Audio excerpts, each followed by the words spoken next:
함께 말씀 보시겠습니다. 오늘 주신 말씀은 예레미야 애가 3장 19절로 26절까지의 말씀입니다.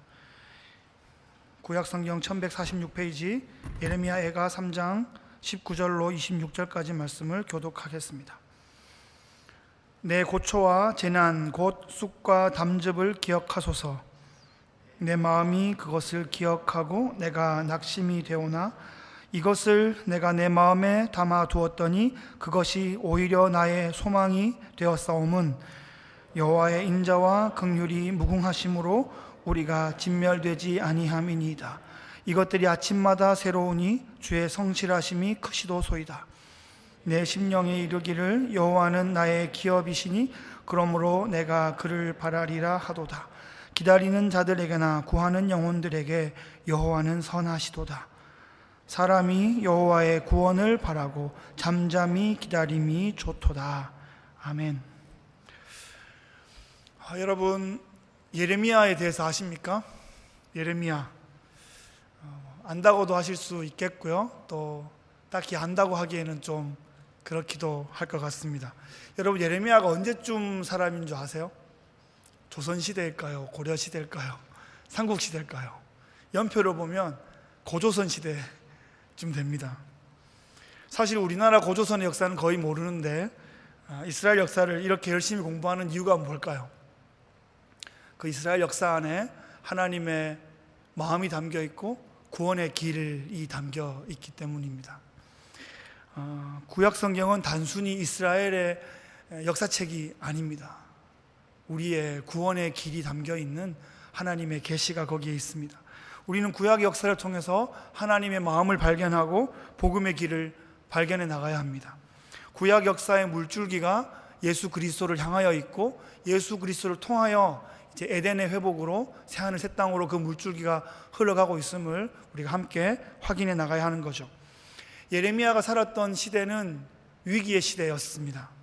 이스라엘 역사 가운데 무슨 위기의 시대가 아니었던 때가 언제 있었겠습니까마는 여하튼 선지자가 출현하는 시대는 위기의 시대인데 예레미야의 시대는 그 중에서도 가장 처절한 그런 시대였다고 할 수 있겠습니다. 유다가 강대국들 사이에서 이리저리 눈치를 보면서 줄을 대다가 신흥 바벨론에게 침략을 당하고 그렇게 믿고 기대었던 예루살렘 성전조차 다 무너지고 적국의 포로로 끌려가는 그런 신세가 되었고, 그 모든 역사의 현장을 예레미야는 맨눈으로 똑똑히 보게 되었습니다. 신명기법이 가나안에 들어가는 백성들에게 주어졌죠. 그래서 이 신명기의 법을 잘 지키면 자손만대 복을 주겠다 하셨는데 이 신명기의 법을 그대로 반대로 지킨 거예요. 그래서 그 땅에서 추방당하게 된 것입니다. 하나님은 언약에 신실하신 하나님이십니다. 예레미야는 그 시대를 살면서 정말 처절하게 절망했습니다. 정말 자괴감과 그 답답함과 부끄러움과 정말 힘든 마음이 있었던 것 같습니다. 예레미야는 사실 좀 공부하기에도 이해하기에도 썩 쉽지 않습니다. 내용도 많은 데다가 사실 이 구조도 너무 읽다가 보면 포커스를 놓쳐요. 이게 뒤죽박죽이 돼가지고. 심지어 아주 유명한 신학자들이 하는 말이 예레미야서는 이렇게 두루마리로 만들어서 등에 메고 가다가 전쟁통에 이리저리 가다가 막 섞여버렸다, 이렇게 이야기한 사람이 박사학위를 받을 정도의 그런 어려운 책입니다. 그래서 예레미야의 내용을 명확하게 이해하기보다 예레미야의 그 심정, 이것이 구조도 잘 잡히지 않을 정도로 이렇게 위급한 상황에서 쓴 글이었다 하는 그런 마음을 함께 공감할 수 있으면 좋을 것 같습니다. 예레미야는 이 배가 막 기울어져 가는데 이 기울어져 가는 배를 도저히 다시 회생시킬 수 없다는, 다시 복원시킬 수 없다는 그런 자괴감과 그런 답답함에 몸서리쳤던 그런 마음이 느껴졌습니다. 처절한 외로움과 그 비통함으로 눈물로 밤을 지새우는 날이 너무나 많았습니다.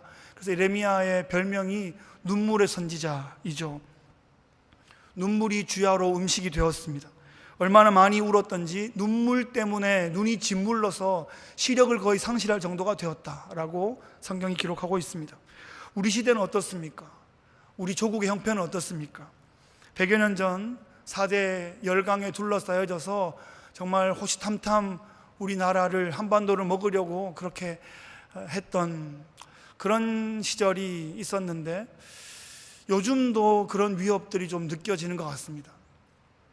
4대 열강들이 우리를 집어삼키려고 그렇게 예전보다는 조금 더 세련되긴 했겠지만 또 여러 가지 모습으로 그렇게 하고 있는데 우리는 어떻게 대처하고 있는가?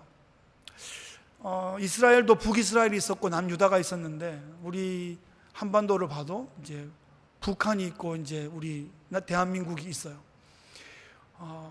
북한을 보면 인간 숭배의 탑을 아주 높이 쌓아서 하나님을 대적하고 있고, 이 대한민국을 보면 아주 그 세속주의에, 물질주의적 세속주의에 깊이 함몰되어 있습니다.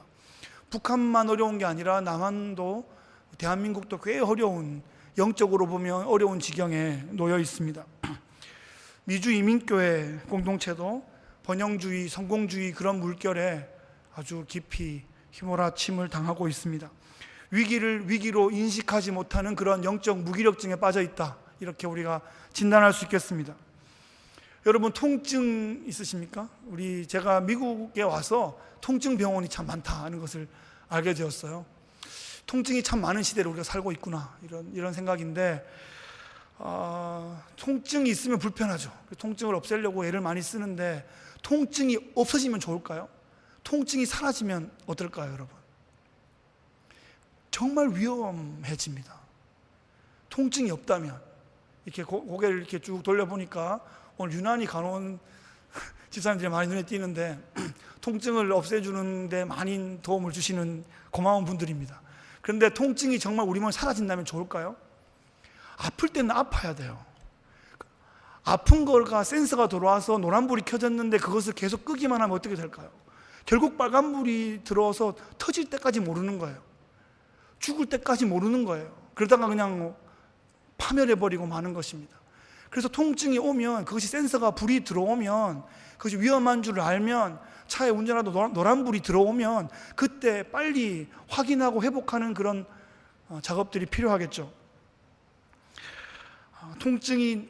통증을 느끼는 감각이 마비되어 버린다면, 혹시나 이 시대가 그렇게 영적 무감각증에 빠져 있는 것 같습니다. 진짜 아픈데, 아파야 하는데 아픔을 느끼지 못한 채 우리는 괜찮다, 평안하다 하는 거죠. 죽어가고 있는데 아파하지 않는 그런 시대를 예레미야가 온몸으로 살아내고 있었습니다. 예레미야는 그런 위기의 시대에 하나님의 선지자로 부름을 받았습니다. 원래 예레미야는 시골의 제사장으로 살고 있었는데 하나님께서 그 시골 제사장 예레미야를 부르셔서 열방의 선지자로 택하신 겁니다. 예레미야 1장 5절에 보면 내가 너를 모태에 짓기 전에 너를 알았고 네가 배에서 나오기 전에 너를 성별하였고 너를 여러 나라의 선지자로 세웠노라. 이 시골 제사장이 열방의 선지자로 발탁이 된 것입니다. 예레미야는 두렵고 떨렸을 겁니다. 6절 말씀 보면 슬프도소이다 주 여호와여 보소서 나는 아이라 말할 줄을 알지 못하나이다. 예레미야는 자신의 형편을 돌아보며 시대의 형편을 보니까 도저히 이 시대를 감당할 그런 자신이 없는 겁니다. 도대체 이런 꽉 막힌 시대에, 이런 무감각한 시대에, 피리를 불어도 춤추지 않는 이런 시대에 내가 어떻게 사람들 앞에 서서 말을 할 수 있겠는가? 답답함이 묻어나고 있습니다. 작년에 저희 제자반에 아주 젊고 아주 총명하신 집사님이 한 분이 들어오셨습니다.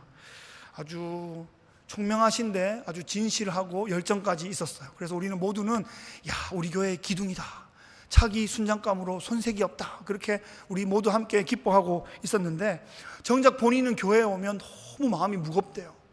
너무 자괴감이 든대요. 답답하고 무기력함을 느낀대요. 놀랬어요. 우리는 가장 자랑스럽고 뿌듯하고 막 그래야 될 뿐인데 집사님이 그렇게 느끼시면 우리는 어떡합니까? 그런 마음으로 도대체 왜 그런 마음을 느끼십니까? 이렇게 물었더니 하시는 말씀이 저 중학교 2학년 남자반 선생님이에요, 이렇게 말하는 거예요. 아직 감이 없으시죠? 제가 열심히 말하는데요 아무도 안 들어요. 벽 보고 말하는 것 같아요. 중학교 2학년 남자아이 아십니까? 키워보셨어요? 제가 중학교 2학년 때 김일성이 중학교 2학년 때문에 남친 못한다, 그런 말을 들으며 중학교 2학년 시절을 보냈습니다.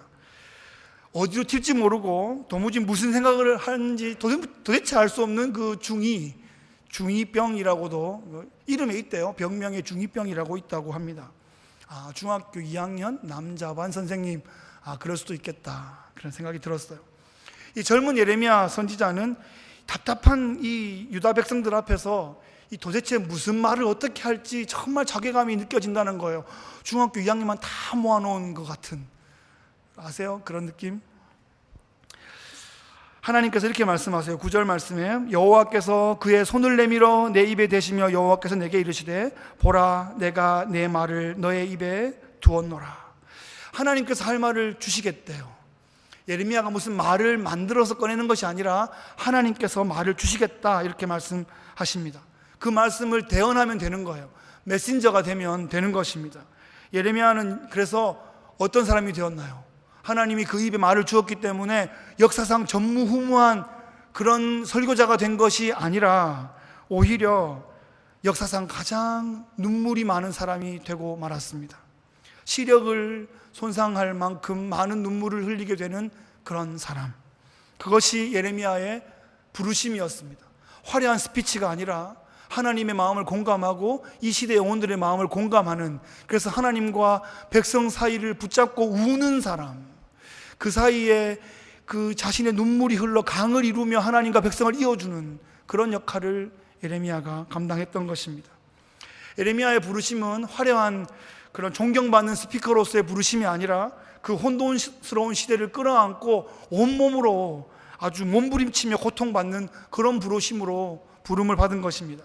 예레미야 4장 19절로 21절 말씀에 보시면 예레미야의 고통의 독백이 기록되어 있습니다.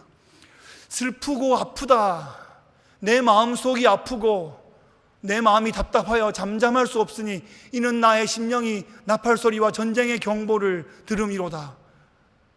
패망에 패망이 연속하여 온 땅이 탈취를 당하니 나의 장막과 휘장은 갑자기 파멸되도다. 내가 저 깃발을 보며 나팔소리 듣기를 어느 때까지 할꼬. 다음 9절 더 없어요? 좋습니다. 이 지금 내 백성은 나를 알지 못하는 어리석은 자요 지각이 없는 미련한 자식이라. 악을 행하기에는 지각이 있으나 선을 행하기에는 무지하다. 이 무슨 말이에요? 지금 악을 행하기에는 지각이 있으나 선을 행하기에는 무지하다. 예레미야가 이토록 슬퍼하고 답답하고 화가 난 이유를 아시겠습니까?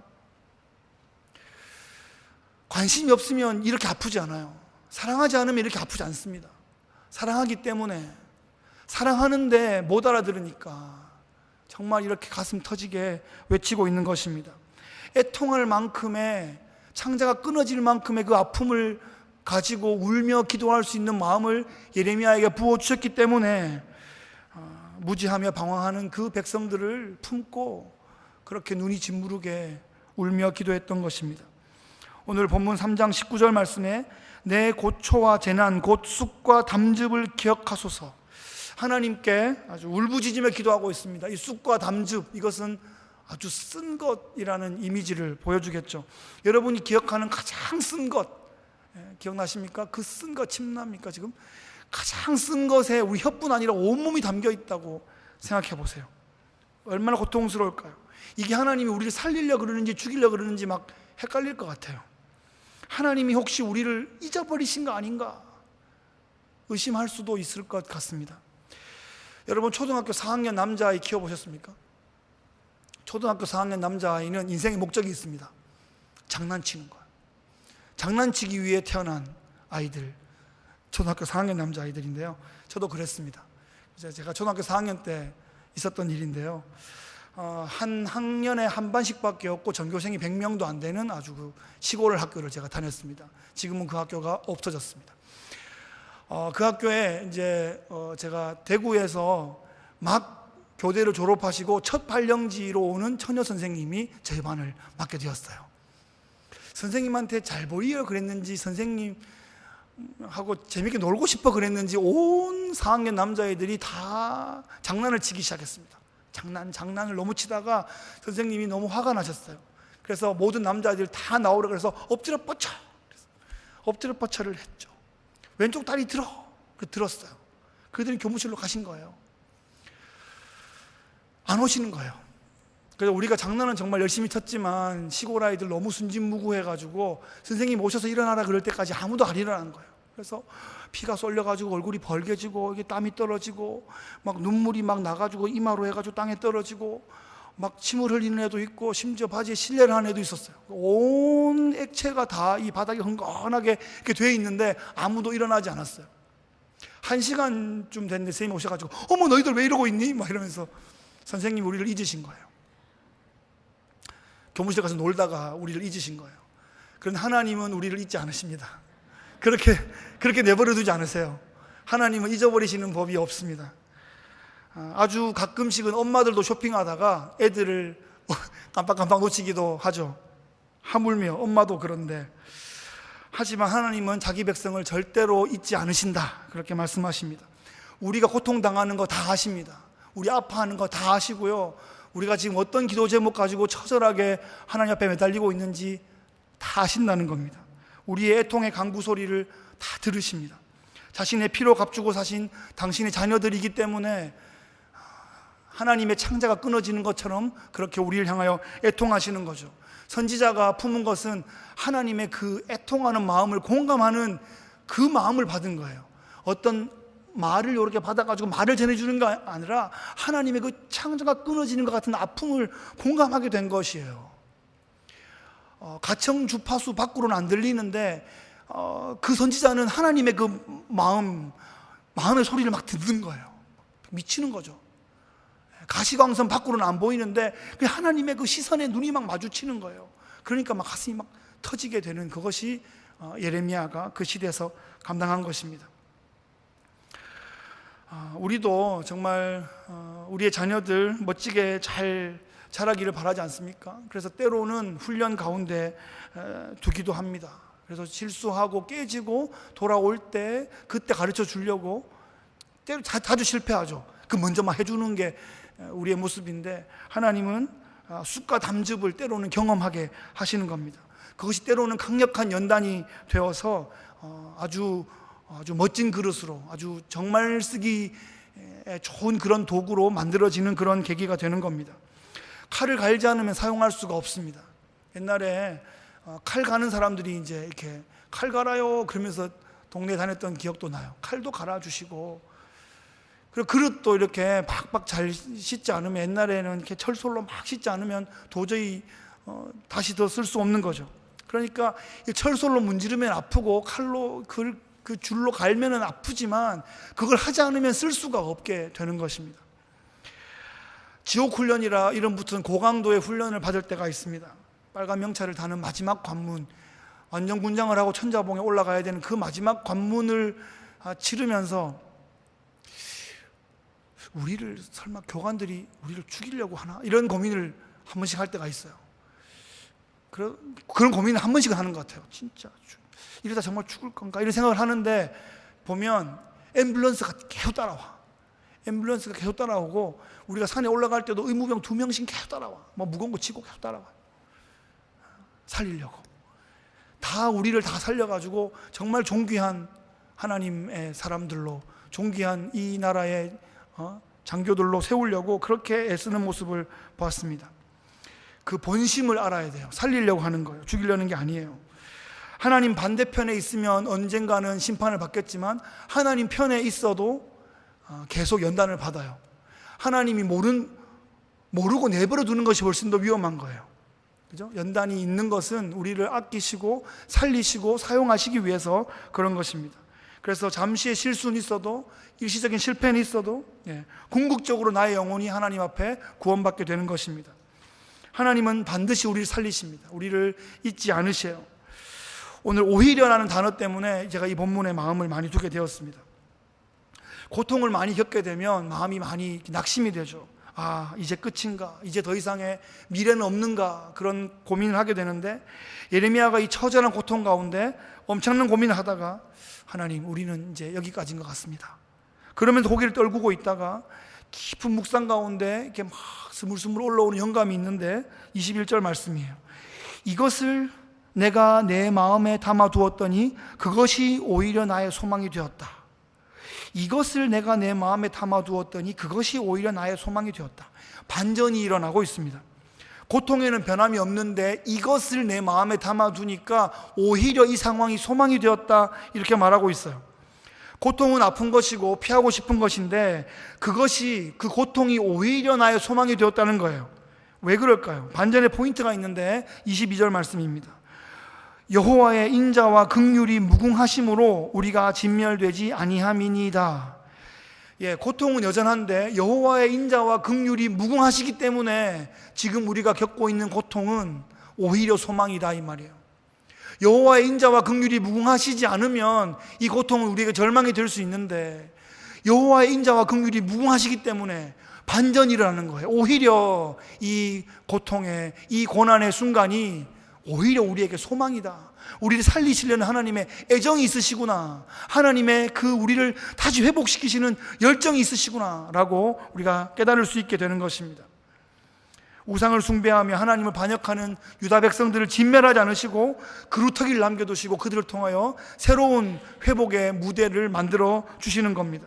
그래서 지금의 이 고통이 오히려 소망이 된다는 선언이죠. 이 고통이 없다면 어쩌면 진짜로 하나님은 우리를 잊어버리신 것인지도 모르겠습니다. 하지만 이 고통이 있다는 것은, 이 연단이 있다는 것은 하나님께서 우리를 포기하지 않으셨다는 반증이 되는 것입니다. 이 연단을 통해 우리를 깨고 부수고 다듬고 갈아서 하나님 쓰시기에 적합한 도구로 만들어 가시는 그런 과정이 되는 것이죠. 좋은 다이아몬드일수록 많이 깎이고 명검일수록 많이 두들겨 맞게 되는 것입니다. 가만히 놔두면 퇴물이 될 것이기 때문에 하나님께서는 강력한 연단을 사용하셔서 자신의 걸작품을 만들어 가시는 겁니다. 여호와의 인자와 긍휼이 무궁하시기 때문에 우리는 진멸되지 않을 것입니다. 23절 말씀에 이것들이 아침마다 새로우니 주의 성실하심이 크시도소이다.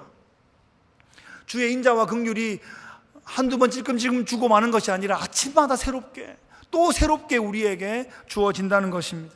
하나님은 매일매일 그날의 태양을 띄우시는 것처럼 매일매일 그 순간에 필요한 은혜를 당신의 사랑하는 자녀들에게 부어주신다는 것입니다. 25절 말씀에 기다리는 자들에게나 구하는 영혼들에게 여호와는 선하시도다. 기다리는 자들에게나 구하는 자들에게, 그 영혼들에게 여호와는 선하시다. 하나님은 선하신 분이십니다.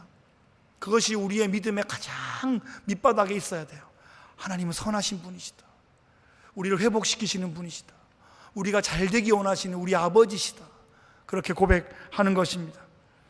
우리가 하나님의 영광을 나타내는 삶, 능력 있는 삶을 살아가기를 우리 아버지께서 간절히 원하십니다.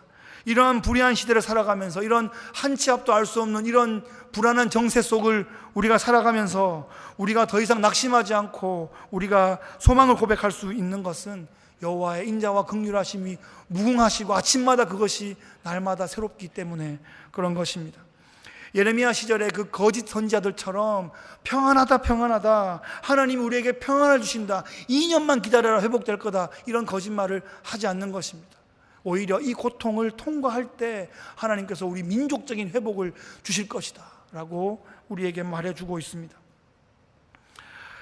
하나님의 은혜를 구하며 하나님의 말씀을 사랑하고 하나님의 성품을 증거하고 우리가 공동체를 이루어서 그 말씀을 계속하여 증거해 주는 것입니다. 이 일들이 어디서 벌어졌냐 하면 포로된 땅 그 바벨론에서 이 일이 벌어졌어요. 포로로 끌려가는 것은 너무 고통스럽고 너무 정말 수치스러운 일이었지만 하나님은 그곳에서 공동체를 이루게 하시고 거기서 예배도 하게 하시고 말씀도 전수해 주시고 다음 세대를 일으켜 주셨어요.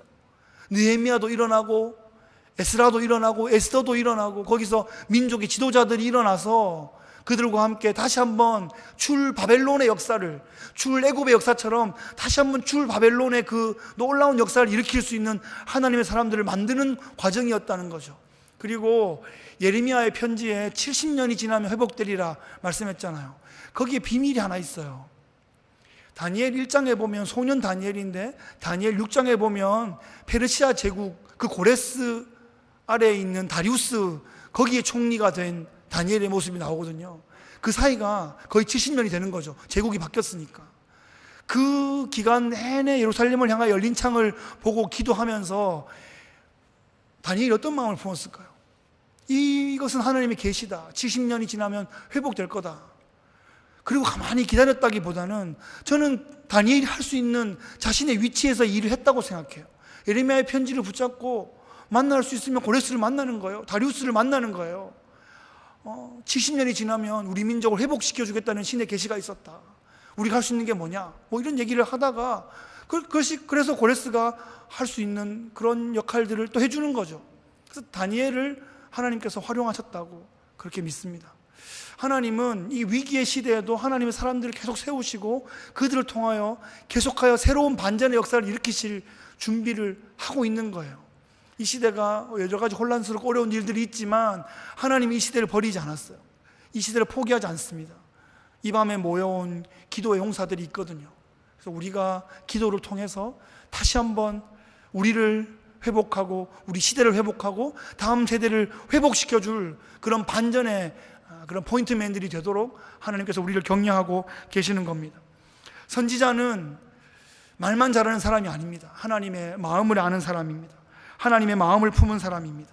하나님은 선지자를 통해서 그 폐역한 시대를 고쳐나가는 거예요. 그래서 이 시대는 또 다른 에레미야가 나오든지 또 다른 엘리야가 나오든지 무슨 세례 요한이 또 나와야 되는 게 아니라 제가 몇 번 말씀드렸지만 그런 세례 요한의 공동체, 그런 예레미야의 심정을 품은 선지자적 공동체로 우리를 불러주신 거예요. 우리가 함께 그 일을 감당하는 것입니다. 함께 하나님의 마음을 품고 함께 다음 세대를 또 품고 또 울고 중보하며 예레미야의 심정을 품은, 엘리야의 심정을 품은 그런 하나님 사람들로 공동체로 우리가 함께 서게 되는 것입니다.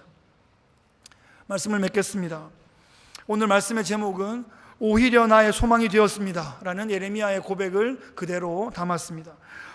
고통과 답답함으로 마음이 너무 짓눌려 있다가 중심에 가만히 묵상해 보니까 하나님의 인자와 긍휼이 무궁하시다. 그래서 우리가 진멸되지 않는다. 이것이 아침마다 새롭다. 그래서 이 고통이 오히려 우리의 소망이 된다. 하나님이 이 고통을 통하여 우리를 회복시키시기 원하신다. 회복시키신 우리를 통하여 이 시대를 구원하기 원하신다라는 마음을 품는 거죠. 그것이 예레미야의 소망이 되었고 그것이 이 혼란스러운 시대 가운데 우리의 소망이 또한 되는 것입니다. 은혜를 모르는 사람들, 소망을 모르는 사람들, 믿음의 비밀을 모르는 사람들에게 이런 예레미야의 이런 발언들, 이 밤에 모여서 함께 또 막 기도하는 우리의 모습이 이해 못하는 사람들에게는 미친 것처럼 보였을지도 모르겠습니다. 하지만 우리는 하나님의 마음을 경험했습니다. 하나님의 그 계시를 우리가 체험하고 있습니다. 회복의 하나님, 역전의 하나님을 우리 인생 가운데 경험했고 또 우리가 소망하고 있는 것입니다. 기독교 신앙은 역전의 신앙이에요. 역전의 신앙이에요. 그냥 처음부터 예수 믿기 시작해가지고 계속 잘 되다가 천국에 가는 거, 그런 거 아니거든요. 네?